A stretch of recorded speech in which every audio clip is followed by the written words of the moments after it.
As the industry has evolved, a window has opened in which automation has become the key differentiator for pen testing and red teaming services. It's been a race to see who can automate first, keeping their billable rate at a competitive price point, but still offering a high quality service. The ones that have been able to do that have been able to differentiate themselves as market leaders. Now, the unfortunate side effect of this market force is that we are required to do more with less. And the only way to do that is through automation.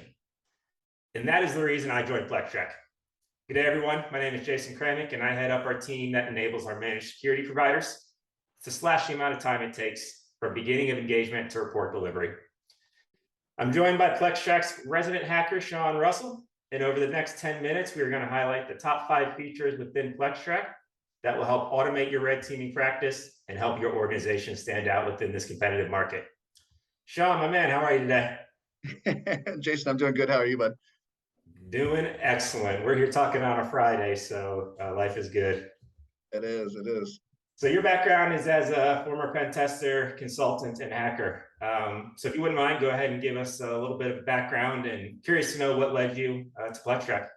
Great question.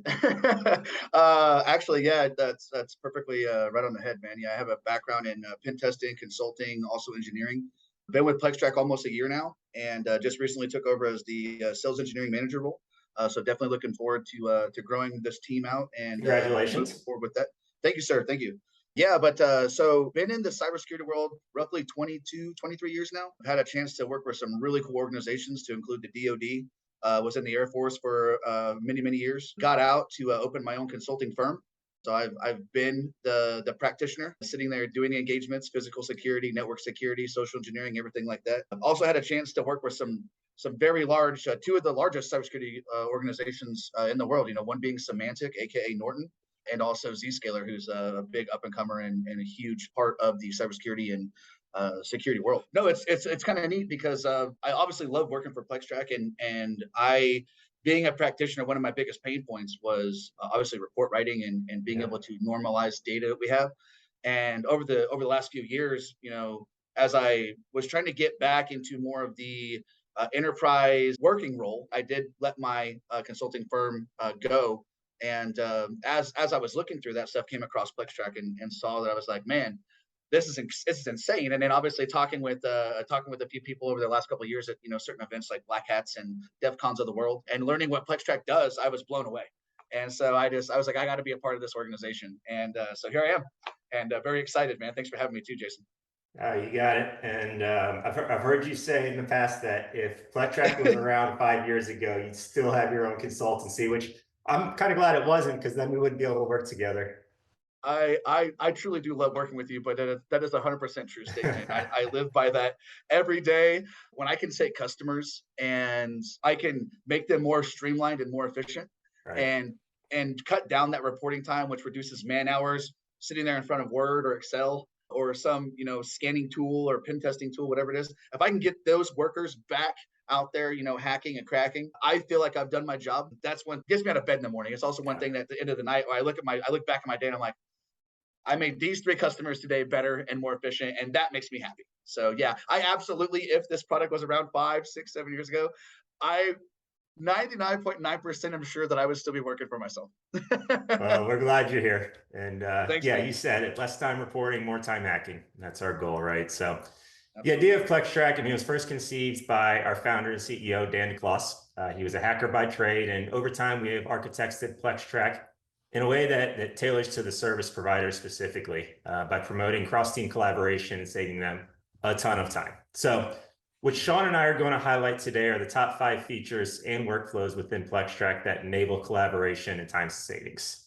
So those 5 focus points being: 1, the PlexTrac architecture for both single client and aggregate client views.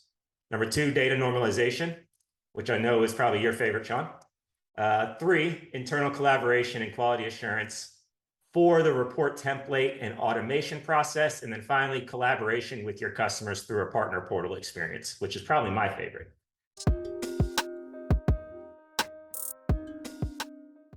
This is the dashboard that we log into. Essentially, when you log in, based on the access controls that you have, which obviously are a huge part of the security industry, is going to really dictate and delineate what you can see as a user. We have a couple of different roles we'll talk about here in just a second. But essentially, this first landing page is an aggregate of all of the findings and also all of the assets that we have within the entire organization, or whatever that user logging in has access to see. Everything everything we do is based on this client grouping here. And this is nothing more than a way for you to take all of those findings and assets and really rifle them in and collectively have a focal point for you to work on. So you can do this a whole different slew of ways. I obviously have some geographic locations. I have some organizational units, so network team, infosec department. Obviously, one-off tools that you can do. So, for example, if you have a proprietary app or some type of web app or that you're using, being able to just report on those findings alone.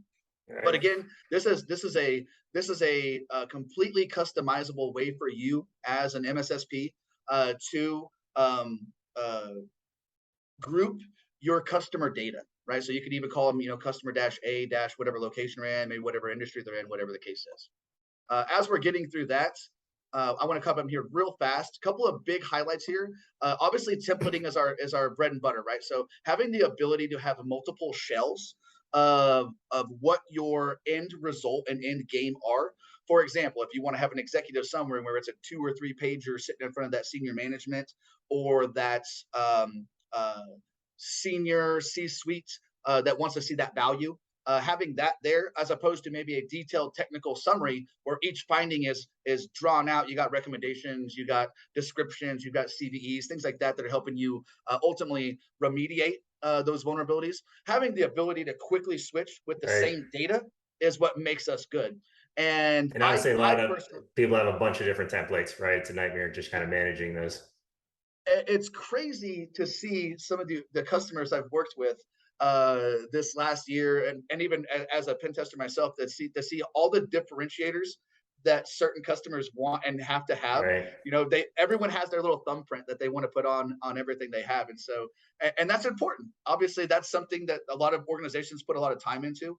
But being able to come in here and say, hey, I've got these verbiages, I've got all of these findings, I've got all of these assets, and say, hey, I've got all this data, but I want it to be formulated in such a way that it's just an executive summary. So same data, but then I can flip the script and use that same exact drop down button and say, I want this as a detailed technical summary.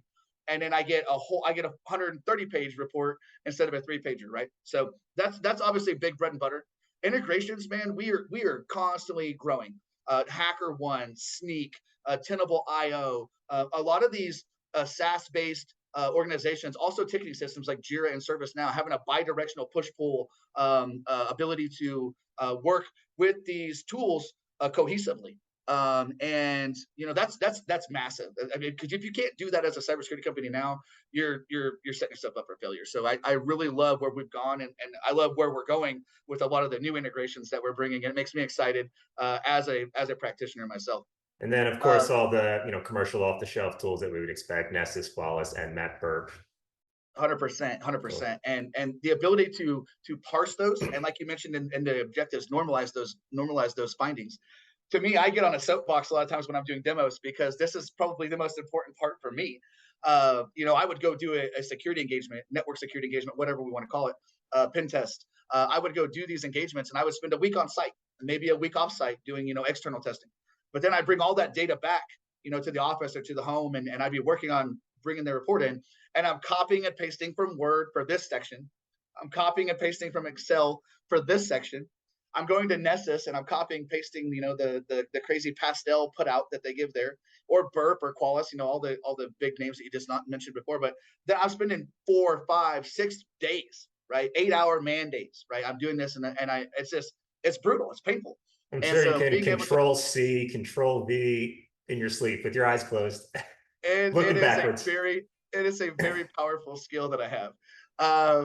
Yeah, I'm glad that we don't have to do that anymore. Those are days of past, right? And that's one thing that makes me excited, is being able to take all these different tools we have, the Nessuses, the Qualyses, the Burps of the world, even proprietary tools that maybe we don't integrate out of the box, being able to take like an XML or a JSON file, massage that using our open API, and bringing those findings into the PlexTrac.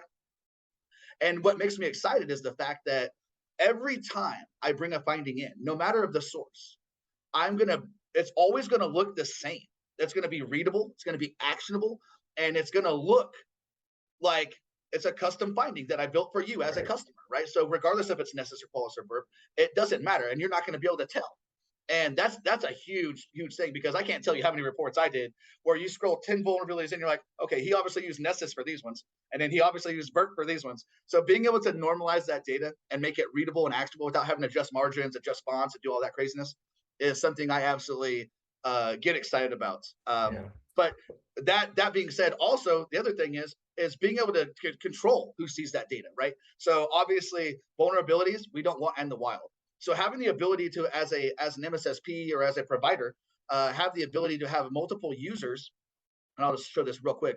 Having multiple users, your admin users, your standard users, and your analyst users over here. So being able to collaborate, like you mentioned in the very beginning of the call, being able to collaborate, invite your customers in. That way you're not having to send through email their executive summaries, or you're not having to use a share file system or some type of a SharePoint, file sharing service. Being able to allow them to come in directly, go look at their findings, look at their Yeah. reports, download their documents, so you're not having to send them, and that's cutting down more time for you as a provider as well, right? So Yeah. that whole collaboration effort is huge. I love that, right? So Yeah, and I mentioned that this was my favorite because of what we get, or a lot of requests is, hey, we want to be able to provide a portal to our customers that keeps them updated. We don't want to use SharePoint anymore. We don't want to share our, reports through an email. So that's exactly what this is for. So we have those 3 standard profiles: administrator, standard, analyst, and then those were some custom profiles that you created. So given the ability to give read-only access to customers, so they can come out and actually see where you're at in the process, and then we can start assigning findings if we want. I mean, the collaboration possibilities are endless. Great job setting the stage. So let's go ahead and run through the workflow of creating a client, creating a report. Let's bring in a scan file, and let's just show you how quickly and easy we can do that. Yeah, I love you bring that up, and that's a great great stage to set. So let's do this. This is my client repository here. I'm going to go ahead and create a new client real quick. The first thing I also want to notice is we are completely white labelable. So you as a provider, you can put your logos, your URLs, your look and feel to it. So that way, when your customers are coming in and they're dealing with their data, they see your logos, they see your normal day-to-day. Instead of seeing PlexTrac, they may not know who we are, but obviously that gives them that warm fuzzies if they're dealing with someone that's professional, and they have the ability to have that white label look and feel. So let's do this real fast. We'll just call this client example, and we'll just set myself as a point of contact, email, boom, and this is Shaun's example client, boom. We're going to go ahead and add a couple of tags. We'll say Shaun's client, boom. We'll also say this is an intern, or this is we'll say I'm a finance client, right? Financial client, boom. And we'll say that I'm on the West Coast. Yeah, for open fields, you can then come through analytics and start slicing and dicing your data, right?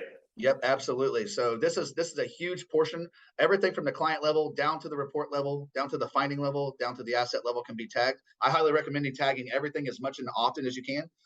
Obviously, you mentioned it right there, slicing and dicing your data. When we get into some of the analytics stuff here, being able to say, hey, I want to see every financial client I've worked with for the last 12 months on the West Coast, and I only want to see their Nessus scans, or I only want to see their SQL server vulnerabilities, right? So being able to quickly get granular and delineate that data is very powerful. So I always recommend tagging as often as frequent as possible. Let's go ahead and complete this bad boy real fast. We'll go ahead and pop into my client example. Now I'm in my client. A couple of real quick things. You get these tabs up here. As you build reports, as you add findings, as you add assets, you can quickly see all of those across the entire entity of the client. You can also look at the details. You can change stuff later. So if you want to change the name of the customer, maybe they get acquired, maybe they add locations and you want to rename them, location 1, location 2, location 3, whatever the case is, you can do that. You can change their logos, whatever. You can also look at their statistics and see how many actual rifled in findings they have, how many criticals they have, how many highs, how many mediums, how many lows, so on and so forth. So we're going to go ahead and create a report real fast. And we'll call this example report 1. Keep it consistent. A couple of quick things here. Obviously, we have these 5 levels of workflow. Everything comes in draft status. I'm going to go ahead and make this published just for sake. I'm not going to remember to come back and do that. You can also use certain report templates. In this instance, I'll just use my main shell here. You can also use fields templates, so we can do core findings here. These are things that you as a provider would use over and over and over again without having to go in and change verbiages or change sections or whatever the case is. You can obviously change these on the fly, and I'll show you that here in a second. I'm going to make myself an operator. Also want to point out at that point, our customer success team, right? So one of the very first things we're going to do is take your template as it exists today. All we need is the Word document. And then our customer success team is going to do all the heavy lifting in order to bring that template into PlexTrac so that when you click export, it looks exactly like you want to. So pretty much just showing what you did here, Shaun. Yep, absolutely. Thanks, man. So a quick couple things here. So now we got this report that's got our verbiages in it that I've already added based on that shell. So this is all content I've created over the last year that I add into every report. You can see I've got some screenshots, but we go down here to the findings stuff. I have no findings yet, right? But all of my verbiage is already here. I have not once opened any other tool like Word or Excel. Right. Everything is already here. Quick other thing to point out is I do have report templates that I'm using here, but in the event you don't, you can also use our content library over here, which has our narratives DB and our write-ups DB, which I'll talk about in just a second. But the narratives DB is really awesome. So for example, let's say this active scanning section, I didn't want that in there. I can build this as an individual building block. So I can go and drag and drop and select these pieces and bring them over as I see fit. Maybe I don't want all of this in this report here. So I wouldn't choose that report template. Instead, I'll just go to my narratives DB, say I want my active scanning section. Maybe I want an introduction section. Maybe I want a scope or a methodology, whatever the case is. I can bring those in on the fly and also edit them as well. So if I pop over here to the narrative side, give it just a second. So now all those individual sections I have titled and saved as a report, I can come in here and quickly change, right? That being said, let's go ahead and pop in some findings. We'll bring in a Nessus file so we can see how that works. There's quite a few ways you can bring findings into the platform. I like to say there's 5. Depending on who you're talking to in an organization, they may say different. But you obviously got the 3 main ones right here. You got your custom findings, so your one-off pen test actual results. So maybe you have a custom SQL injection that you found on a server farm or whatever the case is. You also have the write-ups DB, like I mentioned here. This is nothing more than a repository of already curated findings that you've already baked. You know the verbiage is good. They do exactly what you want to do. The content is there. The recommendations are all there. You don't have to recreate the wheel every single time, so you can quickly use those. You can also use them from the imports, like we mentioned before. So we got our Nessuses, our Qualises, our burps, all the parsers that we have right here. We're going to go ahead and just grab a Nessus file real quick. Let's bring in a file, and then let's also show just adding one from our write-ups database, right? How easy that is. Absolutely. We're going to do this again, tag. So we got these findings tags. I'm going to say these are internal. They're also Nessus, and that's good there. For the asset tags, we'll say this is our entire infrastructure. Let's grab this bad boy here, and we'll say it's also internal just to keep the tagging consistent. Right, there we go. Go ahead and upload this. Give it just a second. While this is loading here, the other 2 ways that I mentioned outside of these 3 are integrations, which very soon we're going to have integrations down here below the import section here, which are going to be like your HackerOnes, your Sneaks, your Tenable IOs of the world. And then the 5th way is if none of those work and can accomplish your objectives, is using that API like I mentioned a little while ago. So being able to take an XML or a JSON file, massage that, and bring it in via the API is a way that we can also bring findings in here. Okay. So we added these right here via an import. Real quickly, I'm also going to grab one from the write-ups database. I'm going to grab this bad boy here, and I'm going to add the open redirection finding. We scroll down here. Oh, there it is right there. So see how quickly that is? Now this is a validated finding that I've already done and built, so I don't have to recreate the wheel anymore. As you can see real quick, quick and dirty version of this is everything we see coming in is in draft status. That's a one extra layer of security we have as security professionals to keep our customers who may be interacting with these findings from logging in and seeing 10 criticals that they had no idea about. And then all of a sudden it's like Chicken Little and the sky is falling, right? So by keeping these vulnerabilities in draft status, not published status, we minimize that vector of kind of crazy for our customers. So until we actually click on these bad boys and make them published, which you'll see real fast, that yellow background, that red dot goes away. Now my customer that logs in would be able to see these, right? So that's that right there. One of the biggest things here is as we open these findings up, we're looking at everything at this view from like a vulnerability to asset. A quick other way of doing this is flipping the script and saying, hey, I want to look at every asset to the vulnerability. So we go to assets, we say, well, this is my single scope or single host Nessus file. So I only got this .11. But if I open this bad boy up, I can see all the vulnerabilities from an asset side down to a vulnerability side. So you get the same look and feel, just however you want to view it and how you want to optimize and prioritize your objectives for that customer and ultimately that engagement that you're dealing with. Each one of these vulnerabilities, aka findings, depending on what verbiage you want to use, you can actually come over and you can open up each vulnerability. You can come inside, you can add descriptions, you can remove descriptions. You can also track changes for those folks that have like junior pen testers or junior analysts on their team. They come in and say, you know what, this verbiage is just really too much. This doesn't make any sense to us. How is it going to make sense to a customer? So you come in here and change this, modify it, do whatever you want. You can add additional assets. Obviously, most pen testing organizations don't pen test every device in an infrastructure. It's just too much. So we get like usually a statistic sample, like maybe 10%. So maybe you get 10% of the server farm, Right. maybe you get 10% endpoints, maybe you get 10% of phones, whatever the case is. But we know that this open redirection vulnerability is also on 90 other boxes. So we can quickly come in and say, you know what, I've already validated this vulnerability, but I know it also belongs to these other boxes, so I can quickly add. If you have other assets that you've already imported in, either via Nmap or CSV, I would have a big population. This is a new client that I just created, so I don't have all the clients that I've built over the years, but you can easily select 10 dot, whatever you want, and or whatever your IP scheme is, and go that route. In this instance here, I don't have any here, but for this sake, you can easily do that there. You can also add custom fields to the finding. Easy ways for you to call out stuff on the database, screenshots, in-app videos. So maybe you want to show the person looking at these findings that you did this SQL injection, you got into this root directory, you left this loot here, you got all these different screenshots of all that. You can combine all those into like a little mini video, and you can have a video showing whoever is watching this vulnerability, this is what you did, and this is how you did it. And then also obviously code samples as well. So maybe that's SQL injection, or maybe the script that you use to run and exploit the vulnerability. Anything of that nature, you can also bring in as well. Perfect. Okay, now we've got all this content, right? And now we want to we put all this work in, but we want to see the fruits of our labor. So we can actually come back here, go to the findings. We can export this report. This again is where I get excited because these are just a few of my templates I have here. So whether or not I want to use a default template, whether or not I want to use a multi-scope template, in this instance, I'm just going to grab a single scope template. We'll go ahead and export these bad boys out. And so the thing is in regards to reporting, the ability to customize your reports from top to bottom, tooth to tail, however you want to call it, is something that is literally what we're designed to do. Right. So having the ability to have your logo, your font scheme, your narrative sections iterated this way, findings broken down the way you want them. So maybe you've got a Nessus file and it has recommendations, it's got description, it's got CVEs. Maybe you don't want the CVEs, you cut them things out, right? So you can use these templates again to make that look and feel exactly what you need for your customer each time that you want them to do that, right? So possibilities that's just are endless. They're very endless, very endless. And we've done some really crazy template replications that we've done. So it gets pretty crazy. So this is the report. I actually ran this report yesterday, but it's the same concept. This is my single scope. I put this fun little graphic in here. This could be your logo. Anything you want to do, you can make this look and feel corner to corner exactly how you want it to be done. Scroll down, go to update my table, pull these findings in. There we go. So we've got all these findings. We've got my introduction to all these. These are my narrative sections, right, that we have.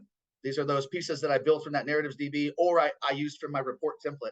I didn't have to copy and paste one time to get this, right? So this is all stuff I've already pre-curated. I don't have to change anything. And if I do have to change them, I can change those dates. Like maybe I have a date up here. I can change these dates on the fly inside the report. I don't have to do anything else. I'm done. Scroll down. We'll see our table summary of the findings that were here. I have a master listing. You don't need this. This is just my template that I built. This is a master listing of each vulnerability. Then as we scroll down, boom, we got all these details. And this is where I get excited, right? This is where that normalization of data comes in. But if you look here, this finding number one, right? So I've got all this content in regards to this finding. And we'll scroll down. This is obviously a burp finding, but we can scroll down and then we've got some Nessus findings. We've got a bunch of different versions, but every single thing you see looks the same. It doesn't matter what the tool is. And that to me does two things. One, it obviously makes me excited, right? But two, man, it saves so much time when you have to copy and paste. Like I mentioned from the earlier, you have to go to Nessus and you have to copy their output, bring it in here. You got to adjust the margins, you got to adjust the font, you got to highlight all their pastel colors, make them your color. You got to do this with burp as well. Then you end up with these different kind of wonky, they're almost close, but just different versions of output. To me, this is just awesome. Like I get excited, I get pumped up. Like I said, 5 years ago, I'd probably still work for myself if I had this tool right here.